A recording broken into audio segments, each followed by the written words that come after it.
कहते थे कि लागल लागल झुलनिया में धाका बजाना। नमस्कार दोस्तों, मैं हूं अनूप श्रीवास्तव और आप देख रहे हैं मेरा चैनल। दोस्तों, कल पटना के गांधी मैदान में जन विश्वास महारैली का आयोजन किया गया। लालू प्रसाद यादव, तेजस्वी यादव, अखिलेश यादव, राहुल गांधी, मल्लिकार्जुन खड़गे की उपस्थिति में, साथ ही साथ सीपीआई के सीताराम येचुरी और दूसरे कम्युनिस्ट नेता भी वहां मौजूद थे और एक विशाल रैली का समापन हुआ। जो तेजस्वी यादव इसके पहले जन विश्वास रैली लेकर पूरे बिहार का दौरा कर रहे थे, उसका समापन इस महारैली के साथ कंप्लीट हो गया, संपन्न हो गया।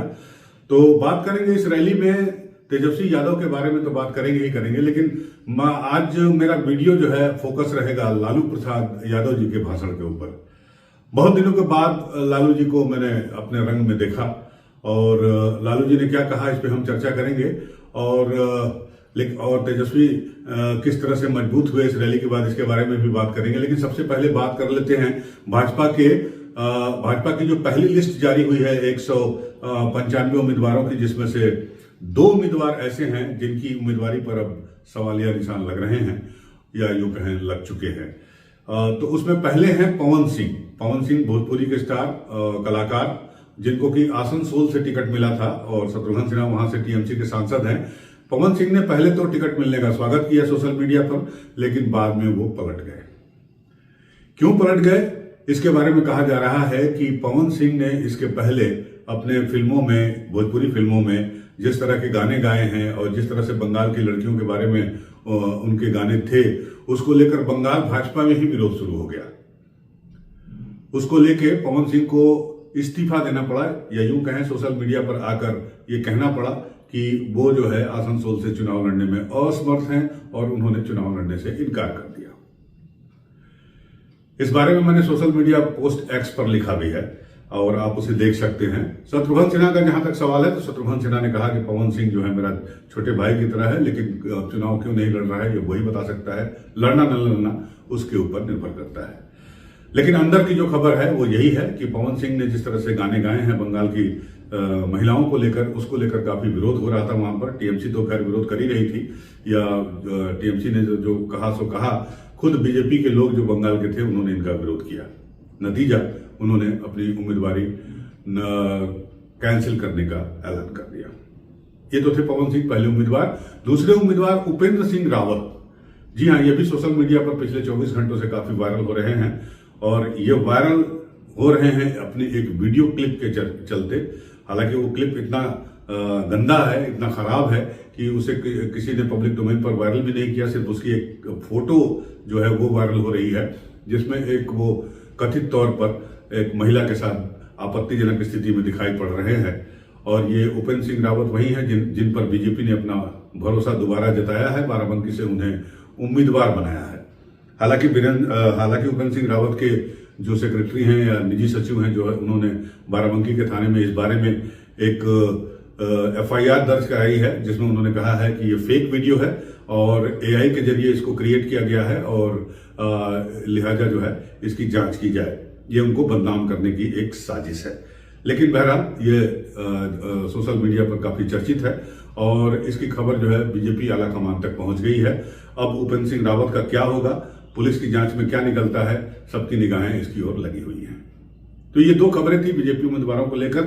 चलिए लौटते हैं पटना में गांधी मैदान में महाविश्वास रैली पर, महारैली पर, जन विश्वास महारैली के ऊपर, जहां कल तेजस्वी यादव ने बड़ा जोरदार भाषण दिया। और आपने सुना भी होगा सोशल मीडिया पर और टेलीविजन के ऊपर कि तेजस्वी यादव ने किस तरह से निशाना साधा। सबसे ज्यादा निशाना साधा तो उन्होंने अपने चाचा जी पर, यानी नीतीश कुमार पर, और साथ ही साथ उन्होंने मोदी जी की उस बात का जवाब दिया जिसमें मोदी जी ने कहा था कि बेटे के पास माँ बाप के काम को गिनाने का कोई आधार नहीं है, या कोई उसके पास कोई कुछ नहीं है कि जो अपने पेरेंट्स के काम भी गिना सके, यानी पेरेंट्स जब उनके सत्ता में हुआ करते थे। तो तेजस्वी ने इस बात का जवाब दिया। उन्होंने कहा लालू प्रसाद यादव के जब वो रेल मंत्री थे यूपीए सरकार में, तो उनकी उपलब्धियों का उन्होंने बखान किया। उन्होंने बताया कि किस तरह से उनके पिताजी जब रेल मंत्री थे तो उन्होंने 90,000 करोड़ रुपए का मुनाफा रेल मंत्रालय को कराया और उसके बाद से आज तक ऐसा मुनाफा नहीं हो पाया। दूसरा उन्होंने कहा कि बिहार में उन्होंने कारखाने लगवाए, खासकर छपरा में जो रेल पहिया कारखाना है उसकी बात की उन्होंने।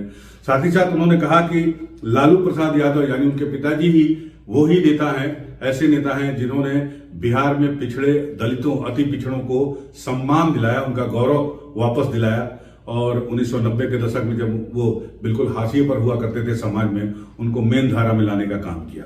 तो इस तरह से उन्होंने मोदी जी का जवाब दिया। साथ ही साथ चाचा जी को भी, अपने नीतीश कुमार जी को भी उन्होंने कहा कि वो मेरे चाचा जी हैं। बड़ा ही संतुलित और बड़े ही धैर्यपूर्वक उन्होंने जो है नीतीश कुमार पर भी हमला किया, और ये साथ साथ कहते हुए कि हम उनका आदर करते हैं।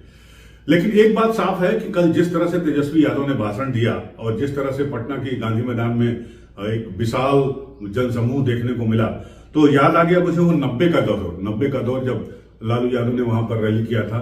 74 में जयप्रकाश नारायण ने भी इसी गांधी मैदान से बिगुल फूका था इंदिरा गांधी की सरकार के खिलाफ। तब मैं बहुत छोटा हुआ करता था, मुझे वो याद नहीं है। लेकिन 90 में लालू प्रसाद यादव ने जो महारैली किया था या महारैली की थी, वो मुझे याद है। और इस रैली में सारे लोग थे, राहुल गांधी थे, मल्लिकार्जुन खड़गे थे, अखिलेश यादव थे, सीताराम येचुरी थे, कम्युनिस्ट पार्टी के और दूसरे नेता थे, और खुद लालू प्रसाद यादव थे।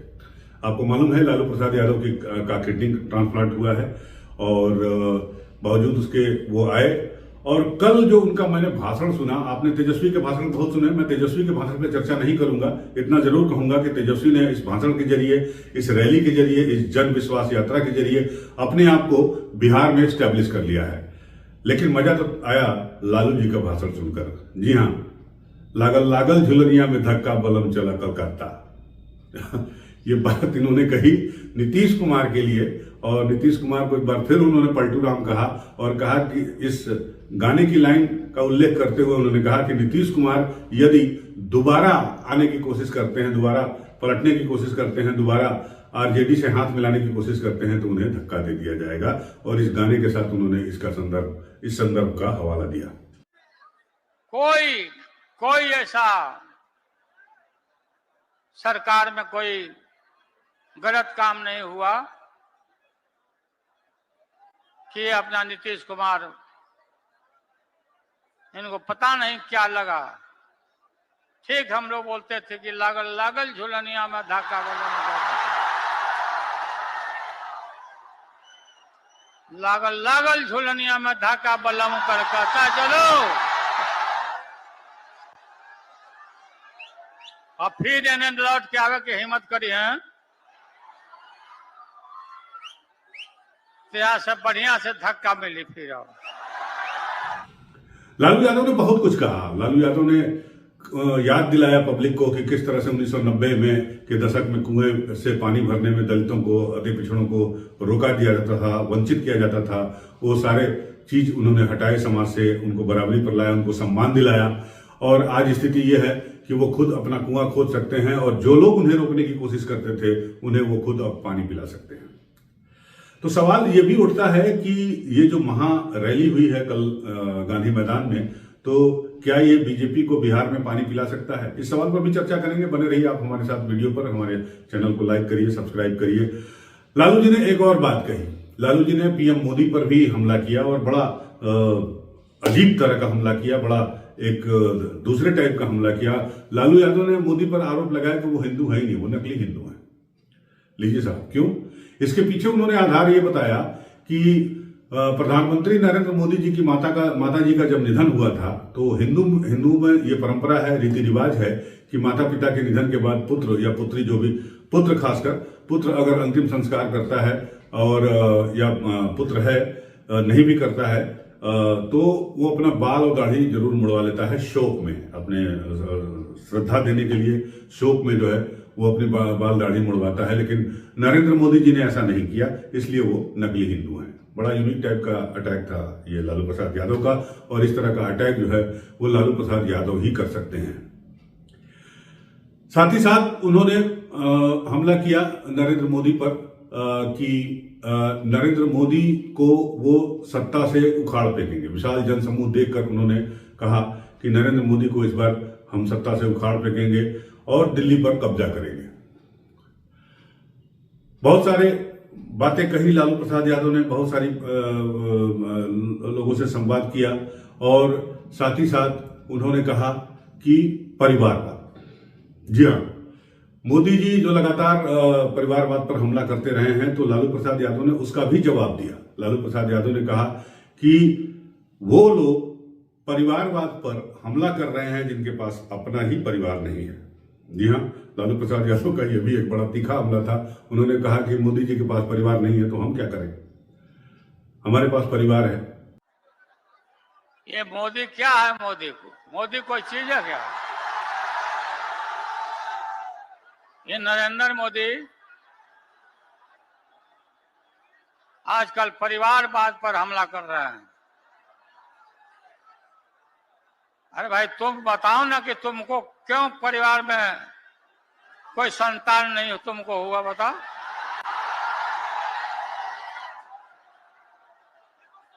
ज्यादा संतान होने वाले लोगों को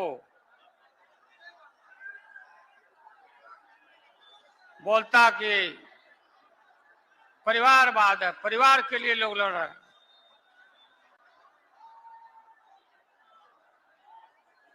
तुम्हारे पास परिवार नहीं है,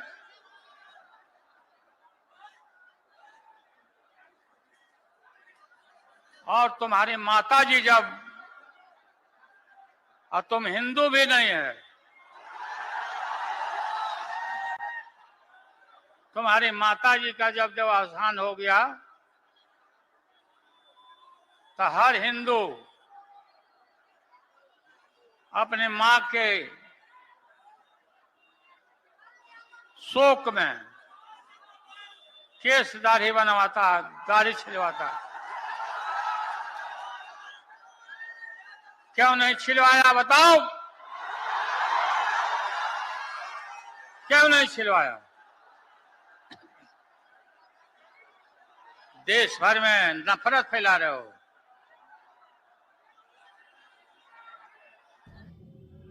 तो एक तरह से निशाने पर लिया लालू प्रसाद यादव ने, और उन्होंने स्टेज से इस बात को स्वीकार भी किया कि वो बीमार हैं। बावजूद इसके वो उन्होंने कहा कि जब चुनाव आएगा, लोकसभा का चुनाव, तो वो पूरे बिहार में हर जगह आएंगे। आप लोग जाइए, तैयारी कीजिए और जुट जाइए। पिछड़ों, दलितों, अकलियत के घर जाइए, उनसे मिलिए जुलिए। हम भी आएंगे आपके पास। तेजस्वी को मजबूत करिए, तेज प्रताप को मजबूत करिए। खासकर तेजस्वी पे उनका ज्यादा फोकस था।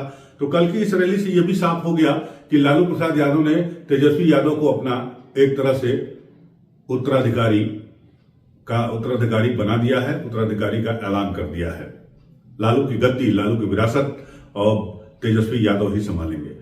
लालू यादव बीमार हैं, उनका किडनी ट्रांसप्लांट हुआ है, आपको पता है। तो अब चुनाव सर पे हैं और बिहार में अब रस्साकसी शुरू हो गई है। तो दो तीन बातें उठती हैं कि इस रैली से मैसेज क्या जाता है। क्या ये जो रैली, जिसमें काफी एक विशाल जनसमूह देखने को मिला, आप लोगों को, आप स्क्रीन पर देख भी रहे होंगे और तमाम जगह देखा भी होगा आपने, सोशल मीडिया पर और टीवी पर, तो क्या ये संकेत है? क्या बीजेपी डर जाएगी इससे? क्या बीजेपी को लगेगा धक्का इस लोकसभा चुनाव में? उस बीजेपी को जो पिछली बार भी 19 के चुनाव में नीतीश कुमार के साथ चुनाव मिलकर लड़ी थी और 39 सीटों पर विजय हासिल की थी।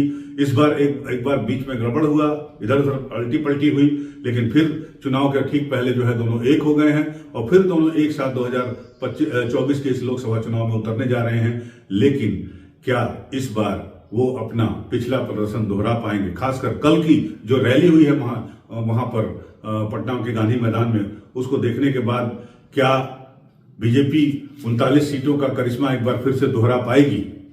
क्या ये संभव हो पाएगा? साथ ही साथ जो भीड़ आई थी वहां पर गांधी मैदान में, और तेजस्वी यादव को सुनने, लालू प्रसाद यादव को सुनने, अखिलेश यादव को सुनने, राहुल गांधी को सुनने, तो क्या वो भीड़ वोट में कन्वर्ट हो पाएगी? तेजस्वी यादव सफल हो पाएंगे उसे वोट में बदलने को? नौकरी को लेकर जो उन्होंने दावा किया, 10 लाख की नौकरी पहले किसने दी, पहले किसने अनाउंस किया? उन्होंने भीड़ को याद दिलाया। भीड़ इसे याद रख पाएगी कि रोजगार की बात जो है, सबसे पहले 10 लाख नौकरियों की बात तेजस्वी यादव ने की थी। भीड़ इस बात को याद रख पाएगी कि लालू प्रसाद यादव ने जो कहा कि 1990 के दशक में उन्होंने जो है पिछड़ों, अति पिछड़ों, दलितों को उनका मान सम्मान वापस दिलाया, उन्हें सम्मान से सर उठाकर समाज में जीना सिखाया, इस बात को बूथ के अंदर जाते समय जब वो वोट देने जाएगी तो वो ये याद रखेगी। बहुत बड़ा सवाल है। इस सवाल के साथ हम भी आपके साथ खड़े हैं और इसका जवाब ढूंढने की कोशिश कर रहे हैं।